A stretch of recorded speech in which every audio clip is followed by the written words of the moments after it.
Hey, boys and girls, it's Mrs. P, and I'm trying to get this book read before summer starts, although I might be able to get the last chapter read before we end school, but even if I don't, I'm probably going to start reading the third one, and you can check in during the summer, because now I'm kind of hooked on it. So this is a series of unfortunate events. The second book by Lemony Snicket, and it's called The Reptile Room. And so, here we go. Chapter 11. Meanwhile, back at the ranch, Violet was upstairs surveying her bedroom with a critical eye. She took a deep breath and then tied her hair in a ribbon to keep it out of her eyes. And as you and I and everyone who is familiar with Violet know, when she ties her hair back like that, it's because she needs to think up an invention. And right now, she needed to think of one quickly. Violet had realized when her brother had talked about Stefano ordering them to carry his suitcase into the house that the evidence that she had been looking for was undoubtedly in that very suitcase. And now, while her siblings were distracting the adults in the reptile room, would be her only opportunity to open the suitcase and retrieve proof of Stefano's evil plot. But her aching shoulder was a reminder that she couldn't simply open the suitcase. It was locked, and with the lock as shiny as Stefano's scheming eyes, I confess that if I were in Violet's place, with only a few minutes to open a locked suitcase, instead of on the deck of my friend Bella's yacht writing this down, I probably would have given up hope. I would have sunk to the floor of the bedroom and pounded my fists against the carpet, wondering why in the world life was so unfair and filled with inconveniences. Luckily for the Baudelaires, however, Violet was made of sterner stuff, and she took a good look around her bedroom for anything that might help her. There wasn't much in the way of inventing materials. Violet longed for a good room in which to invent things, filled with wires and gears and all the necessary equipment to invent really top-notch devices. Uncle Monty was in fact in possession of many of these supplies, but to Violet's frustration, as she thought of this, they were located in the reptile room. She looked at the pieces of the butcher paper tacked to the wall where she had hoped to sketch out inventions as she lived in Uncle Monty's house. The trouble had begun so quickly that Violet had only a few scribblings on one of the sheets which she had written by the light of a floor lamp on her first night there. Violet's eyes traveled to the floor lamp as she remembered that evening, and then when she reached the electric socket, she had an idea. We all know, of course, that we should never, ever, ever, ever, ever, ever, ever, ever, ever, ever. Okay, I'm not reading all that because there's a whole page of evers. Ever, ever, ever, ever, ever fiddle around in any way with electronic devices or electric devices. Never, ever. There are two reasons for this. One is that you can get electrocuted, which is not only deadly but very unpleasant. And the other is that you are not Violet Baudelaire, one of the few people in the world who knew how to handle such things. And even Violet was very careful and nervous as she unplugged the lamp and took a long look at the plug itself. Whatever she's thinking, it just might work. Hoping that Klaus and Sunny were continuing to stall the adults successfully, Violet wiggled the two prongs of the plug this way and that until at last they came loose from their plastic casing.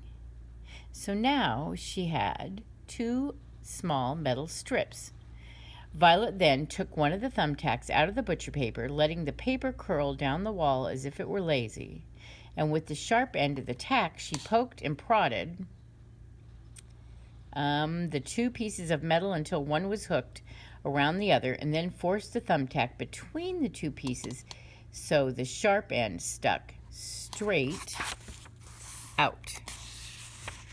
The result looked like a piece of metal you might not even notice if it lay in the street, but in fact what Violet had made was a crude and the word crude here means roughly made at the last minute, rather than rude or ill-mannered. Lockpick. Lockpicks, as you probably know, are devices that work as if they were proper keys, usually used by bad guys to rob houses or escape from jail. But this was one of those rare times when a lockpick was being used by a good guy, Violet Baudelaire. Violet walked quietly back down the stairs, holding her lockpick in one hand and crossing her fingers with the other. She tiptoed past the enormous door of the reptile room and hoped that her absence would not be noticed as she slipped outside, deliberately averting her eyes from Dr. Lucafont's car to avoid catching even a glimpse of Uncle Monty's body. The eldest Baudelaire walked towards the pile of suitcases, and she looked first at the old ones belonging to the Baudelaires. Those suitcases contained, she remembered, lots of ugly, itchy clothing that Mrs. Poe had bought for them soon after their parents died. For a few seconds, Violet found herself staring at the suitcases, remembering how effortless her life had been before all this trouble had set upon them, and how surprising it was to find herself in such miserable circumstances now. This may not be surprising to us because we know how disastrous the lives of the Baudelaire orphans are, but Violet's misfortune was constantly surprising to her, and it took her a minute to push thoughts of their situation out of her head and to concentrate on what she had to do. She knelt down to get closer to Stefano's suitcase, held the shiny silver padlock in one hand, took a deep breath, and stuck the lockpick into the hole. It went inside, but when she tried to turn it around, it scarcely budged, only scraped a little at the inside of the keyhole. It needed to move more smoothly, or it would never work. So Violet took her lockpick out and wet it with her mouth, grimacing at the stale taste of the metal. Then she stuck the lockpick into the hole again and tried to move it. It wiggled slightly and then lay still. Violet took the lockpick out and thought very, very hard, retying her hair in the ribbon. As she cleared the hair from her eyes, though, she felt a sudden prickle on her skin. It was unpleasant and familiar. It was the feeling of being watched. She looked quickly behind her, but she saw only the snake-shaped hedges on the lawn. She looked to the side and saw only the driveway leading down to Lousy Lane. But then she looked straight ahead through the glass walls of the reptile room. It had never occurred to her that people could see in through the reptile room's walls as clearly as they could see out. But when she looked up, Violet could see through the cages of reptiles the figure of Mr. Poe leaping up and down excitedly. You and I know, of course, that Mr. Poe was panicking over Sunny and the incredibly deadly viper. But all Violet knew was that whatever ruse her siblings had devised was still working. The prickle on her skin was not explained, however, until she looked a little closer, just to the right of Mr. Poe, and saw that Stefano was looking right back at her. Her mouth fell open in surprise and panic. She knew that at any second now Stefano would invent an excuse to leave the reptile room and come find her, and she hadn't even opened the suitcase. Quickly, quickly, quickly! She had to find some way to make her lockpick work. She looked down at the damp gravel of the driveway and up at the dim, yellowish afternoon sun. She looked at her own hands, smudged with dust from picking apart the electric plug, and that's when she thought of something. Jumping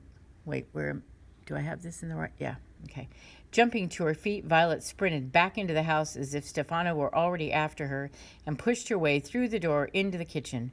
Shoving a chair to the floor in her haste, she grabbed a bar of soap from the dripping sink. She rubbed the slippery substance carefully over her lockpick until the entire invention had a thin, slick coating. Her heart pounding in her chest, she ran back outside, taking a hurried look through the walls of the reptile room. Stefano was saying something to Mr. Poe. He was bragging about his expertise of snakes, but Violet had no way of knowing that, and Violet took this moment to kneel down and stick the lockpick back into the keyhole of the padlock. It spun quickly all the way around, and then snapped in two right in her hands. There was a faint sputter of sound as one half fell to the grass and the other one sticking in the keyhole like a jagged tooth. Ugh, her lockpick was destroyed. Violet closed her eyes for a moment in despair and then pulled herself to her feet, using the suitcase to gain her balance. But when she put her hand on the suitcase, however, the padlock swung open and the case tipped open and spilled everything all over the ground. Violet fell back down in surprise. Somehow, as the lockpick turned, it must have unstuck the lock. Sometimes, even in the most unfortunate of lives, there will occur a moment or two of good fortune. It is very difficult, experts have told us, to find a needle in a haystack, which is why needle in a haystack has become a rather hackneyed phrase, meaning something that is difficult to find. The reason it's difficult to find a needle in a haystack, of course, is that out of all the things in a haystack, the needle is only one of them. If, however, you were looking for anything in a haystack, that wouldn't be difficult at all, because once you started sifting through the haystack, you would most certainly find something. Hay, of course, but also dirt, bugs, a few farming tools, and maybe even a man who had escaped from prison and was hiding there. When Violet searched through the contents of Stefano's suitcase, it was more like looking for anything in a haystack, because she didn't know exactly what she wanted to find. Therefore, it was actually fairly easy to find useful items of evidence. A glass vial with a sealed rubber cap, as one might find in a scientific laboratory. A syringe with a sharp needle like the one your doctor uses to give you shots. A small bunch of folded papers, a card laminated in plastic, a powder puff, and a small hand mirror. Even though she knew she only had a few more moments, Violet separated these items from the smelly clothes and the bottle of wine that were also in the suitcase, and looked at all her evidence very carefully, concentrating on each item as if they were small parts out of which she was going to make a machine. And in a way they were. Violet Baudelaire needed to arrange these pieces of evidence to defeat Stefano's evil plan and bring justice and peace into the lives of the Baudelaire orphans. For the first time since their parents perished in the terrible fire, Violet gazed at each piece of evidence, thinking very hard, and before too long her face lit up the way it always does when all pieces of something were fit together properly and the machine worked just the way it should. Okay, that leaves us to chapter 12, which I will try to read hopefully before the end of the week so that we can finish it and you can be done with it and be excited about book 3. Bye, boys and girls.